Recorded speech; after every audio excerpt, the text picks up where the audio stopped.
Yon mga guys, welcome. So to my special menu for today's video.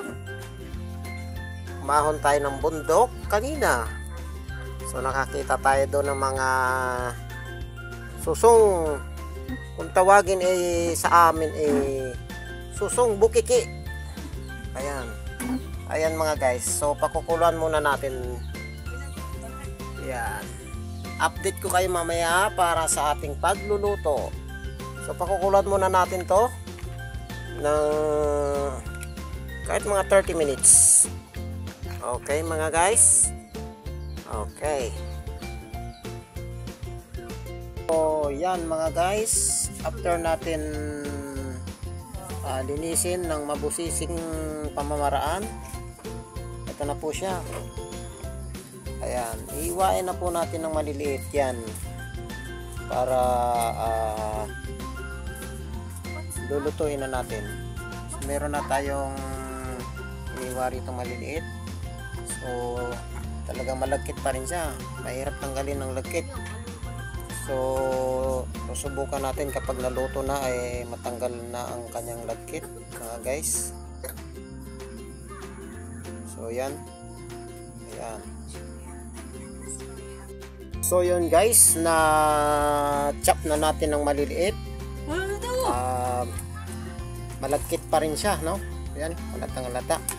So itatry natin sa suka kung matatanggal yung lagkit niya. Din ang suka. Ay, bakit toyo? Toyo yung nailagay natin mga idol. Suka. Ayan. Lalamasin natin mga ayan. So malagkit talaga siya. Nandun pa rin yung kanyang lagkit na tinatawag. So yun. So ang first natin gagawin ay isasanggag muna natin ito. Piprito natin muna hanggang sa mawala ang lagkit niya, ano. Ayan. So ayan guys, lalagyan na natin ng mantika ang kawali. Ayan, magtira tayo ng konti para doon sa paggisa. Okay, ayan pa. Ayan, mainit na mga idol, mga guys. Lalagyan na natin yung ating susong bukiki. Ayan. Ayan na mga idol, nilalagay na natin.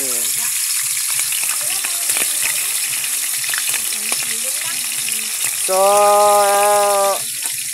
first time pala natin mga idol nito ha, magluto nito.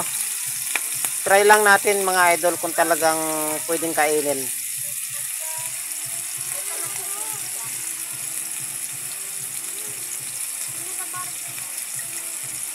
Ayan, masarap daw kasi ito mga idol eh. Sabi lang ha. First time akong kakain ito. Exotic na to mga idol, exotic. So ang susong bukiki nga pala, nakita natin ito sa sa kabundukan. So nagtabas tayo kanina. So marami tayong nakita doon sa may saging. Ayan, ayan. Ayan mga idol. So panghalo na lang ang kulang. So halo lang. So ang amoy niya, naamoy ko siya. Hindi siya malansa, parang yun nga, amoy suso. Yun, kahit nga nayano na natin siya, so mahalata mong malagkit pa rin siya, oh. Hindi talaga siya matanggal mga idol yung kanyang lagkit. So standby muna mga idol. So yon mga idol, golden brown na po siya. Ayan, at tumiba na rin po ang kanyang amoy. Amoy karning manok na. Ayan. So, waiting na lang natin mga idol. Ayan. Meron tayong bawang. Meron tayong sibuyas. At meron tayong luya, pampaalis ng lansa. At syempre, hindi mawawala ang ating matili-tili, pampasarap. Ayan, ilang saglit po lamang at igigisa na natin mga idol.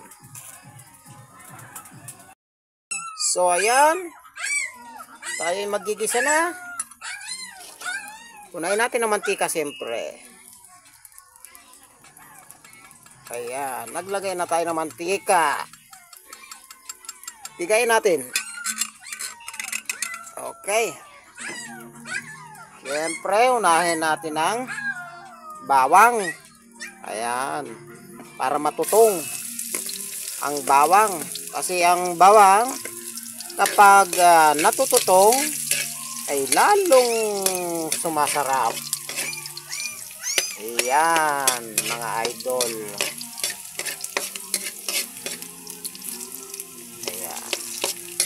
Ayan muna natin mag golden brown ang bawang bago natin isunod ang syempre ang sibuyas. Ayan, nilagay na natin ang sibuyas. Antayin lang natin mag golden brown. Ayan, pag golden brown na, inaanan natin ng kalan. At isunod na natin ang luya. Ayan, mga idol. Pampawalayan ng lansa, mga idol. Ayan. Ayan na. Nangangamoy na, mga idol. Sana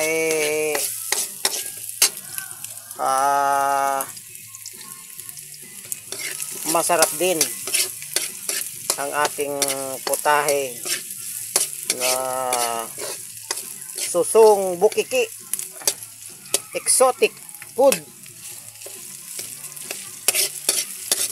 Ayan, first time natin magluto ng susong bukiki. Ayan mga idol, so pakalmahin na lang muna natin. Ayan. So ayan, golden brown na mga idol. Sunod na natin ang sili siyempre. Yan, sunod na natin para medyo crispy ang sili. Yan mga idol. Yun oh. Nakakabahing mga idol. At sigurado talaga ang lasa ay kakaiba. Ayan. Tambay. At syempre mga idol, isusunod na natin ang susong bukiki. Ayan. Nakakabahing mga idol, gawa ng sili. Ayan. Ito na, ilalagay na natin. Yun, pati yung lagayan. Ayan. Halo-halo lang. Halo-halo lang mga idol. Halo-halo. Ayan, iba na ang amoy niya. Kakaiba na. Hindi na siya amoy suso. Susong bukiki. Alright na alright. So standby. Para sa ating ilalagay mamaya, meron tayong suka, may toyo, at syempre paminta. Ayan. Okay ha? Standby mga idol. Para sa next. Ayan o. Hindi na tayo nahirapan pa golden brown kasi sinakot kakabahing mga idol ang sili.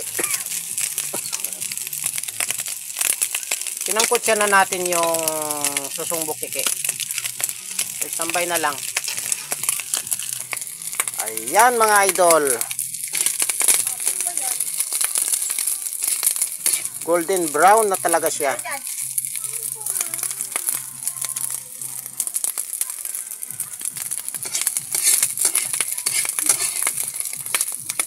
Ayan. Susunod na natin ang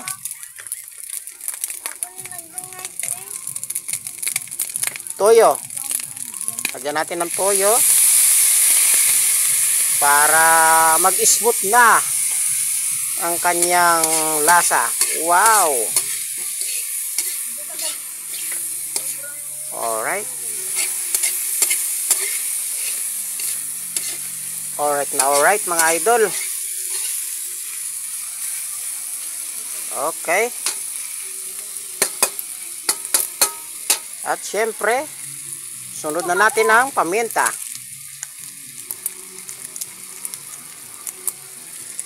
Ayan. Okay.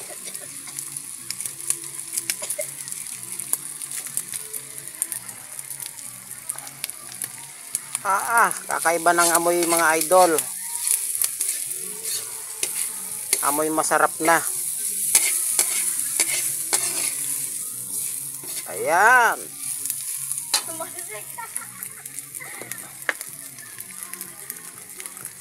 At syempre mga idol, hindi mawawala ang pampalasa. Ito, ang pampalasa dyan.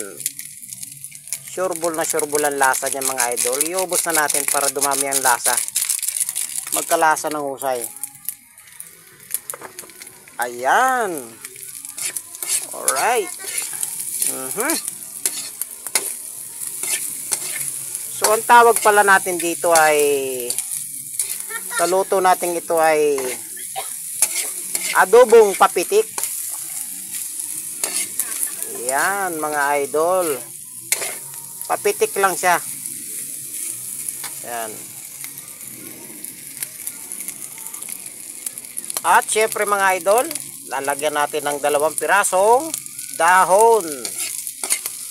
Dahon ng ano ba yan? Dahon syempre ng laurel.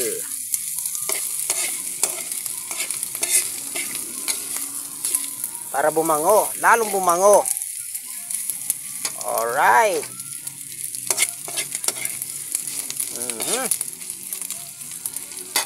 Dagdagan natin ng konti mga idol. O yan. Yan. Antayin na lang natin mga idol para sa kanyang last portion, ang sukang puti ni Mang Tomas. Ayan. So after sa mahabang paghihintay, ito na po. Alu-aluin na po natin para sa last portion, ang suka. Lagyan lang po natin ng konting suka. Yan. Para lalong mawala ang lansa. Yan. Talagang ayos na ayos mga idol. Yan, no? Okay.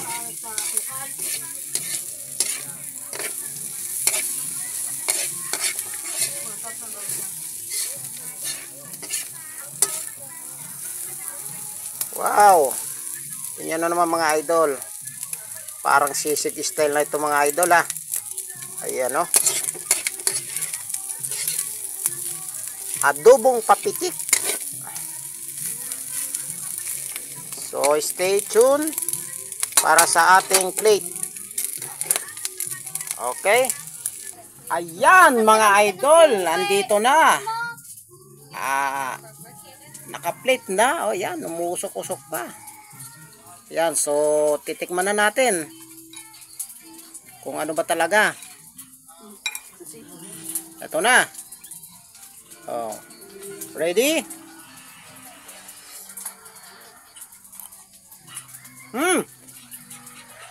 Oh my God! Ang anak ni Janice. For the first time mga idol, ngayon lang ako nakatikim nito. Hindi ko maintindihan ang lasa. Lasang ano. Basta.